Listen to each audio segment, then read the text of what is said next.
Bonsoir, bienvenue à l'heure des livres, Philippe Bonsoir. Besson. Alors, on vous connaît, vous avez écrit déjà une vingtaine de romans, dont Arrête avec tes mensonges, et vous venez de publier Paris-Briançon chez Julliard.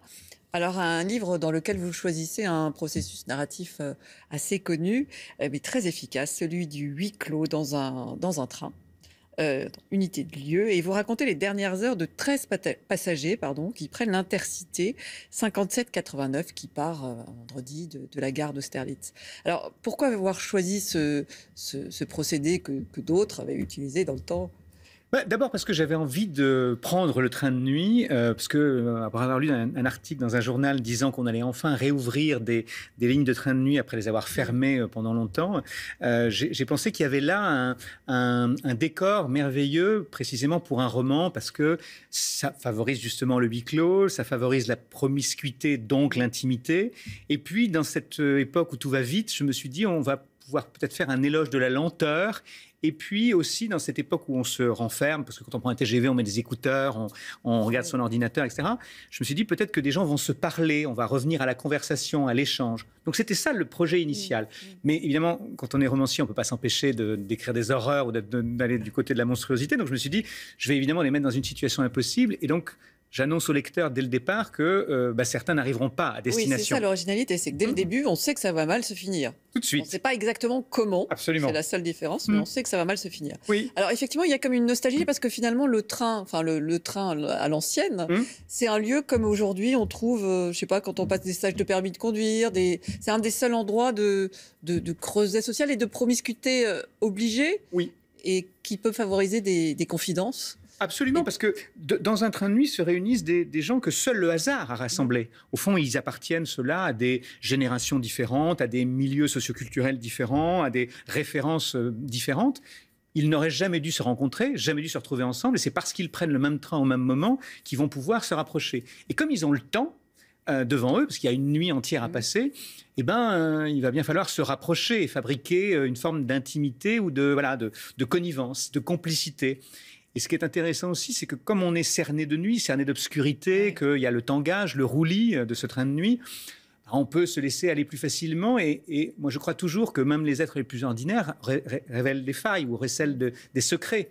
Et donc, ce qui est intéressant, c'est de voir comment peu à peu, la confidence permet que des secrets apparaissent, que des non-dits se disent enfin, que des dénis soient rompus, ou que des souffrances soient exprimées, qu'une parole se libère. Et tout ça est favorisé effectivement par ce huis clos et par ce tangage. Oui, alors donc vous suivez spécifiquement 13 personnes, ce que je disais tout à l'heure. C'est un petit échantillon de société française. Alors, il y a des jeunes, des moins jeunes. Il y a un couple de retraités dont lui est malade, atteint d'un cancer. Il y a un médecin qui vient de se faire quitter par son compagnon, un moniteur de ski qui hésite à s'engager parce qu'il découvrira qu'il a une sexualité finalement hésitante. Tous ces personnages, puis il y a une femme aussi qui est en instance de divorce et qui fait la connaissance d'un représentant de commerce assez entreprenant. Oui. Et tous ces personnages sont venus comme ça, naturellement, on s'attache à tous, ils sont tous... Oui, ils sont venus assez facilement, parce que je voulais qu'à la fois ce soient des êtres très ordinaires, des gens très simples, qui appartiennent grosso modo à la classe moyenne, les uns et les autres. Aucun n'appartient à l'élite, aucun non plus à un miséreux, personne n'est un héros dans cette affaire, mais ils sont quand même tous percutés par les maux de l'époque ou par la violence extérieure. C'est-à-dire, vous le disiez, l'un par la maladie, l'autre par les violences conjugales, un troisième par la menace du chômage, etc. Il y a des jeunes gens, il y a un groupe de jeunes qui à la fois vit d'insouciance, de légèreté, en se disant on va fumer des joints et on a emmené des bières, mais en même temps ils ont conscience qu'ils vivent sur une planète qui brûle et que l'avenir qu'on leur réserve n'est pas joyeux. Bon. Et donc tous ces gens-là portent avec eux les maux et les travers et les violences de l'époque. Mais moi, j'essaie de le faire de manière pas appuyée du tout, parce que ce qui est important, c'est qu'ils arrivent à se parler, à se rapprocher, à communier et à produire quelque chose, oui, une forme de familiarité, d'intimité entre eux.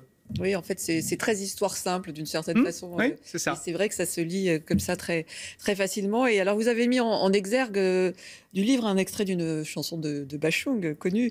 La nuit, je mens, je prends des trains à travers la plaine. Pourtant, finalement, au contraire, ils arrivent à une forme de vérité. Absolument. Alors, ils prennent vraiment des trains à travers la plaine, parce que c'est vrai que j'ai essayé de raconter cette géographie française, qui traverse la nuit française, et une espèce de France quand même qui est périphérique, enfin, je ne sais pas comment dire, mais à la différence des TGV qui relient toujours des mégapoles ou des grosses villes, là, on passe toujours, on contourne, on passe à côté, il y a des champs à perte de vue, il y a des pylônes électriques, puis à la fin, on gravit dans les montagnes. C'était important, cette topographie qui est une topographie de l'à côté. Mais en revanche, oui, ce qui ne fonctionne pas, c'est que là, pour le coup, ils disent la vérité. On aurait pu dire, la nuit, je dis la vérité, parce que c'est l'endroit où on peut le faire, parce que on peut parler à un inconnu. Parler à un inconnu, on pense que c'est sans conséquence. On se dit, il emportera mon secret avec lui ou avec elle et tout ira bien. Alors que ce n'est pas exactement comme ça que ça se passe. Surtout qu'à un moment, ils vont être rattrapés par le monde extérieur et que tout va être chamboulé. Mais c'est vrai qu'ils avancent peu à peu dans le dénuement, dans l'abandon et dans une faculté enfin à dévoiler qui ils sont profondément. Merci, c'est vraiment un très joli livre. Vous commencez, vous ne le lâchez pas. C'est écrit d'une très jolie plume. Paris-Briançon chez Julliard, Philippe Besson. Merci beaucoup. Merci beaucoup.